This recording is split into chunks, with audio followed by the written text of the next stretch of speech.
The only school building in Gordon shut down today after an EF1 tornado slammed into the heart of this small North Texas town.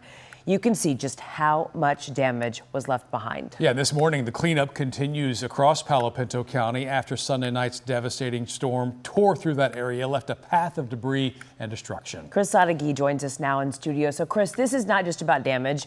This is about a community that is really having to step up and take care of one another. Yeah, they're doing that, Kara. And this morning we have a much better idea of just how much cleanup will be needed after what is now confirmed as an EF1 tornado tore through, winds topping over 100 miles per hour. It was one of 7 tornadoes the National Weather Service confirmed across the area. In the town of Gordon, more than 30 homes suffered damage, a significant amount when you consider the population in Gordon is less than 500 people. But in addition to the homes, the football stadium, the school, and other school facilities suffered damage. We showed you all morning long on Monday how neighbors there were beginning the cleanup. A lot of damage, a lot of trees down, and a lot of cleanup to do. But the people we talked to were thankful there was no loss of life or major injury, and they're optimistic they can handle the rest.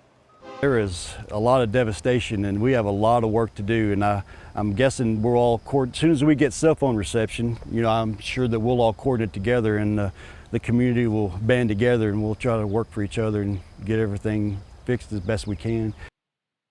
And school in Gordon will remain closed. However, school in nearby Santo, which also suffered some damage, will return today after being closed yesterday. Kara, back to you.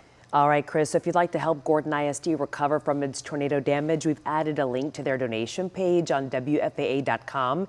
The athletic director says all proceeds will go directly to the district. So, and being out there yesterday and talking to students and talking to the superintendent, where we were at was over by the athletic fields. Yeah. So, I mean, every piece of equipment that they practiced with, whether football, baseball, it was just waterlogged, it was gone. And the kids, you could just tell they had this stunned look on their faces as they were trying to salvage anything. Well, and it's at the end of the school year. They are days away from wrapping it up for the summer. They've got a baseball team that's headed to state. Yeah. And you've got so many things going on. There's never a convenient time for severe weather. But seeing the devastation yesterday and then how quickly folks came out to help, which is what North Texans do. It was amazing. So being out there, we're used to going to these different scenes periodically, unfortunately. And they were asking us, do you need water? Do you need food? You just had people driving around, stocked and ready to go to be able to help folks out there. So it was pretty special. Well, I know there's some efforts, here kind of in the heart of North Texas to help some folks out there west of Weatherford. So here's hoping they're able to get the help they need and quickly get rebuilt. And here's the deal. Severe weather season, it's had a lasting impact on North Texas, as it does a lot of times. This Friday on WFA Plus, we're going to look back at what happened 10 years ago when tornadoes and flash floods threatened the area. So you can download the free streaming app right now to your TV if you're not watching there already, and you can watch it from home.